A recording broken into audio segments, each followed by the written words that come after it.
तो देखिए student, illustration number 53 अभी अपन देख रहे हैं। ये है 4 फीचर अपन करेंगे in case of over subscription, और प्रोराटा भी इसके अंदर होगा।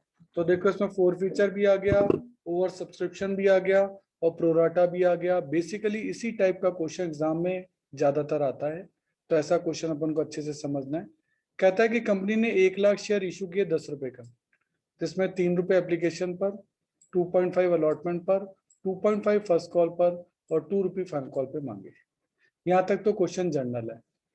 एप्लीकेशन आई है 1,52,000, तो ये ओवर सब्सक्रिप्शन का केस हो गया, क्योंकि शेयर तो 1 लाख ही थे और एप्लीकेशन आई है 152। इसमें 1,50,000 शेयर्स को ही प्रोराटा बेसिस पर अलॉट किया गया। इस लाइन को दोबारा पढ़ लें, इस लाइन को आप दोबारा पढ़ें। तो एप्लीकेशन जो है वो आई है 1,52,000 और हमने शेयर अलॉट किए हैं 150 को ही, तो इसका मतलब बाकी 2,000 को हमने कुछ नहीं दिया, तो इसका मतलब बाकी 2,000 को आपने पैसा वापस कर दिया। इसका ये मतलब आपको निकालना पड़ता है। तो ध्यान देना, मैं डेटा एक बार वापस सेट कर देता हूँ। आपके 1 लाख शेयर हैं,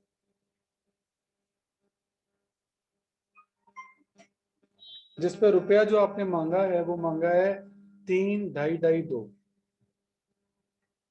3, 2.5, 2.5, 2, टोटल 10। एप्लीकेशन जो आई है वो 1,50,000 आई है, 1,52,000 आई है। उसमें से 152 को आपने शेयर दिए हैं, तो बाकी 2,000 को आपने कुछ नहीं दिया, इनको प्रोराटा किया आपने, और ये एप्लीकेशन टोटल थी आपकी। जिनको कुछ नहीं दिया उनको कहते हैं इनको रिजेक्ट कर दिया, और इनको प्रोराटा किया। प्रोराटा कैसे कि 1,50,000 एप्लीकेशन को आपने शेयर तो 1 लाख ही दिए ना, 1,50,000 एप्लीकेशन को आपने शेयर तो 1 लाख ही दिए, यानी रेशियो हो गया 3:2 का। यानी जिन्होंने 3 एप्लीकेशन दिए आपने उनको शेयर तो 2 ही दिए। हाँ, इनके पैसे रिटर्न नहीं किए, इनके पैसे आगे की कॉल में एडजस्ट कर दिए। जो एक एप्लीकेशन ज्यादा आई ना यहाँ, जैसे कई बार आप फीस ज्यादा जमा करा देते हैं, तो स्कूल वाले फीस वापस रिटर्न ना करके अगले महीने की फीस में एडजस्ट कर दें, तो उसको बोलते हैं प्रोराटा करना। यानी एप्लीकेशन मनी आपने ज्यादा दे दी तो आपके पैसे आपको रिटर्न नहीं किए गए, बल्कि वो पैसे अलॉटमेंट या फर्स्ट कॉल में एडजस्ट कर दिए, उसको प्रोराटा कहते हैं, है ना। All share holder paid the allot money excepting one share holder who has allotted 200 share. 200 shares ने अलॉटमेंट मनी नहीं दी, दीज शेयर वर फोरफिटेड।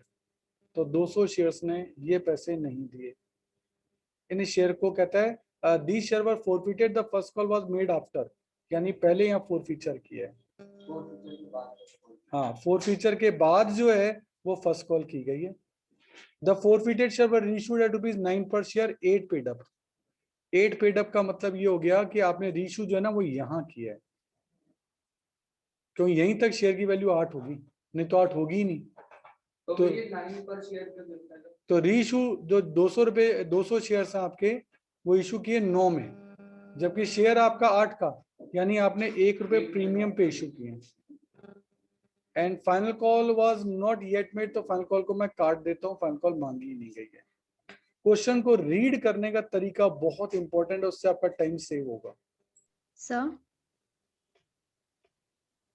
तो देखो आपके पास कुल मिलाकर 1,52,000 एप्लीकेशन आई हैं और एक एप्लीकेशन पे 3 रुपए हैं, तो 1,52,000 into 3, bank account debit to share application, पहली एंट्री हो गई 4,56,000।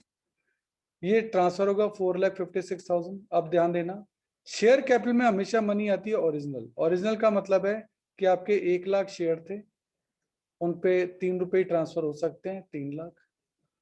टू बैंक में आती है हमेशा रिजेक्टेड मनी, तो हमने 2,000 को मना कर दिया कि तुमको कुछ नहीं देंगे, तो इन 2,000 शेयर्स के 3 रुपए यानी 6,000 रुपए रिजेक्ट हो जाएंगे। बाकी ये फिगर आप चाहो तो बैलेंसिंग फिगर में निकाल लो, अदरवाइज मैं निकालना ही बता देता हूँ।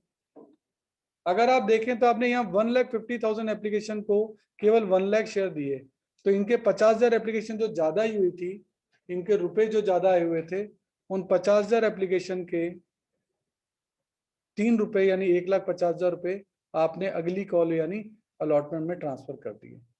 तो यहाँ आता है प्रोराटा का अमाउंट। प्रोराटा जितने भी एक्सेस एप्लीकेशन है जिनको शेयर नहीं दिए, तो 50,000 ऐसी एप्लीकेशन थी जिनको आपने शेयर नहीं दिए, तो उनके पैसे जो है वो अगली कॉल में ट्रांसफर कर दिए जाएंगे। तो याद कर लो, ओरिजिनल, रिजेक्टेड एंड प्रोराटा, ये 3 फिगर हैं, ये आपको अच्छे से याद रहने चाहिए क्योंकि ये हर क्वेश्चन में आएंगे। अब आप 1 लाख शेयर से अलॉटमेंट पे 2.5 रुपीज मांगोगे। 1 lakh share into 2.5 allotment account debit to share capital. फिर आप अलॉटमेंट रिसीव करोगे। अलॉटमेंट रिसीव करेंगे, यही सबसे इंपॉर्टेंट एंट्री है, बस यही सबसे इंपॉर्टेंट एंट्री है जिसके लिए अपन क्वेश्चन डिस्कस कर रहे हैं, क्योंकि यहाँ अब आपको कुछ चीजों का ध्यान रखना पड़ेगा। आप जानते हैं इन 200 शेयर्स ने ये पैसे नहीं दिए, तो इन 200 शेयर्स ने ये पैसे नहीं दिए। तो देखिए, आपने अलॉटमेंट पे जो टोटल पैसा मांगा है वो मांगा है 2,50,000। ठीक है, 2,50,000। मैं बता रहा हूँ कैसे आया। 2,50,000 में से आप जानते हैं अलॉटमेंट में 1,50,000 तो पहले ही क्रेडिट हो चुके हैं, ये रहे। तो 1,50,000 तो पहले ही आ चुका, तो अब कितना आना चाहिए? 1 लाख। 1 लाख और आना चाहिए, पर आ रहा है 99,800। इसका और भी कोई कैलकुलेशन है? हम जानते हैं कि रेशो जो था वो था 3:2, यानी जिन्होंने 3 एप्लीकेशन दी उनको शेयर दो ही मिले होंगे। इनके पास 200 शेयर थे, तो इन्होंने एप्लीकेशन कितनी दी होंगी? इन्होंने एप्लीकेशन दी होंगी 300। तभी तो 300 एप्लीकेशन पे कितने शेयर मिले होंगे? 200। ये रेशियो से अपन ने कैलकुलेट कर लिए। ये 300 कैसे कैलकुलेट करते हैं? 200 जो है वो तो 2 के लिए है, तो 3 के लिए कितना होगा? 300। तो इन्होंने 300 एप्लीकेशन दी होगी इस पर्सन ने, और इसको 200 शेयर मिले होंगे, तो इसकी एक्सेस एप्लीकेशन कितनी थी? 100। और एक एप्लीकेशन पे 3 रुपए थे, तो कुल मिलाकर एक्सेस मनी कितनी थी? 300 रुपए। इससे आपको एक्सेस मनी कैलकुलेट आपने कर ली। ये एक्सेस शेयर थे। एक्सेस शेयर पे आपके एक्सेस मनी आपके निकल गई कितने रुपए? 300। ये आपकी स्टेप नंबर 1 है, जो कि आपको याद रखने की ये कैसे निकली कि आपके 3:2 का रेशियो था, जो कि हमने यहाँ कैलकुलेट किया था। ये देखिए 3:2 का, क्योंकि 1,50,000 एप्लीकेशन को आपने 1 लाख ही शेयर दिए थे, तो रेशियो था 3:2 का। तो इस पर्सन के पास 200 शेयर थे, तो इसका मतलब इसने एप्लीकेशन तो 200 से ज्यादा के लिए दी होंगी, इसने दी थी 300 एप्लीकेशन, तभी रेशियो 3:2 हो सकता है। तो इसका मतलब इसने 100 एप्लीकेशन ज्यादा दी थी, और एक एप्लीकेशन पे 3 रुपए थे, तो कुल मिलाकर इसने 300 रुपए की एक्सेस मनी आपको दी थी। ये आपकी स्टेप नंबर 1 हुई है, अभी तक ध्यान रखिए। अब आपको ये देखना है कि इन्होंने, आपने सेकंड स्टेप चालू हो रही है कि इन 200 शेयर से आपने रुपए मांगे कितने अलॉटमेंट में? अलॉटमेंट पे आपने इनसे रुपए मांगे 2.5 के हिसाब से मांगे कितने रुपए? 500। आपने इनसे 500 रुपीज मांगे। इन्होंने कहा भाई साहब हम तो ज्यादा एप्लीकेशन देके बैठे थे पहले, तो हमारे तो ज्यादा मनी आई हुई है। तो हमने कहा हाँ तुम्हारे 300 रुपए ज्यादा आए हुए हैं।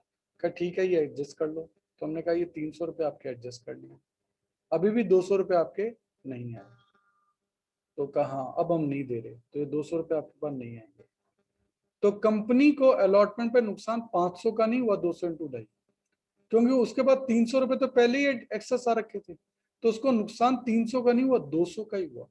इसीलिए स्टेप नंबर 3 जो यहाँ है उसमें 200 रुपए लेस होंगे, जिससे आपका 99,800 आएगा, और यही आपका आंसर है। तो 3 स्टेप हो गई, देख लो। ये 3 स्टेप कौन सी? स्टेप नंबर 1 जिसमें कि आपने एक्सेस एप्लीकेशन मनी निकाली, ये स्टेप नंबर 1 है आपकी, इसमें आपने एक्सेस एप्लीकेशन मनी निकाली। ये स्टेप नंबर 2 है जिसमें आपने ये निकाला कितना पैसा नहीं आया। और ये स्टेप नंबर 3 है कि आपने रुपया मांगा कितना? 2,50,000। उसमें से ऑलरेडी कितना आ चुका है अलॉटमेंट में? ये देखो अलॉटमेंट में ऑलरेडी आ चुका है 1,50,000। अब कितने आने चाहिए? 1 लाख। और 1 लाख में से कितने नहीं है? 200। ये 200 यहाँ से आ गए, तब कितने आएंगे? 99,800। तो इसीलिए अलॉटमेंट का अमाउंट 99,800 आया है। ये 3 स्टेप्स आपको अच्छे से याद रहनी चाहिए। तो अब अगर ये 3 स्टेप आपको समझ में आ गई, तो क्वेश्चन में अब नया कुछ नहीं है। अब एज यूजुअल क्वेश्चन आप देख रहे हैं। अब अलॉटमेंट के बाद यहाँ 4 फीचर की लाइन आपने अभी देखी थी, तो 4 फीचर आप करोगे किन शेयर्स को? इन 200 शेयर्स को। और कॉल्ड अप मनी कितनी है? केवल 5.5 ही मांगे अभी तक आपने। तो देखो 200 शेयर हैं, आपने 5.5 मांगे यानी कॉल्ड अप मनी है 1100। 1100 में से उसने अलॉटमेंट पे कितने नहीं दिए, उसने नहीं दिए 200 ये वाले, यही तो हमने लेस किए थे यहाँ। तो 1100 मांगे 200 नहीं दिए तो फिर दिए कितने, 900 रुपए। ये बैलेंसिंग में अपने आप ही आ गया। इस तरीके से आपने फोर फीचर की एंट्री जो है वो कंप्लीट कर ली। अब आप देखिए फोर फीचर के बाद यहाँ आ रही है next first call. First call भी 2.5 की है, लेकिन यहाँ अब दिमाग लगाने की जरूरत है। देखो इन 1 लाख में से ये 200 शेयर फोरफीट हो चुके हैं, तो अब जो शेयर बचे ना इस फोर फीचर होने के बाद वो 99,800 शेयर ही बचे हैं, उन्हीं से आप ये 2.5 रुपीज मांग सकते हो। इसलिए फर्स्ट कॉल जब होगी तो 99,800 शेयर्स पे 2.5 मांगे जाएंगे, क्योंकि ये 200 शेयर फोरफीट हो चुके हैं। तो इसके लिए मैंने एक पंचलाइन बना रखी है कि जिन बच्चों को स्कूल से निकाल दिया जाता है उनसे फीस नहीं मांगी जाती। इन 200 शेयर्स को आप कंपनी से निकाल चुके हो, जब आप निकाल चुके हो तो आप इनसे कॉल नहीं मांग सकते, इसलिए 99,800 पे मांगिए। 2.5 हो गया 249,500, और ये पूरे पैसे आपको मिले हैं तो बैंक टू फर्स्ट कॉल में पूरे 249,500 आ जाएंगे, 290 सेम अमाउंट से। उसके बाद आपने क्या किया वो आप देखिए ऊपर। उसके बाद आपने यहाँ किया, यही आपका आ गया रीइश्यू। देखो रीइश्यू आ गया 200 शेयर 9 रुपए का एक, 8 रुपए का एक, आपने 9 में इशू किया तो 1 रुपए प्रीमियम पे इशू किया है, तो 200 शेयर आपने इशू किए। 8 रुपए का एक आपने 9 में इशू किया है तो 1 रुपए प्रीमियम हो गया, तो 200 इंटू 9 1800, 200 इंटू 8 1600, 200 इंटू 1 200, ये आपने रीइशू कर दिया। अब आपको ट्रांसफर करना है तो फोर फीचर में आपका अमाउंट कितना है देख लो। फोर फीचर में अमाउंट है 900, कोई डेबिट होता तो लेस कर देते फोर फीचर, वो तो हुआ नहीं, तो पूरा का पूरा अमाउंट कैपिटल में ट्रांसफर हो जाएगा। Share forfeiture account debit to capital. ये केस 1 लगा है, क्यों 200 शेयर फोर फीचर किए थे और 200 ही आपने रीइशू कर दिए। तो ऑल शेयर्स आर रीइशूड में तो सिंपल है, क्रेडिट जितना हुआ है उसमें से डेबिट वाले को माइनस कर दो, कैपिटल का आंसर आपका आ जाएगा।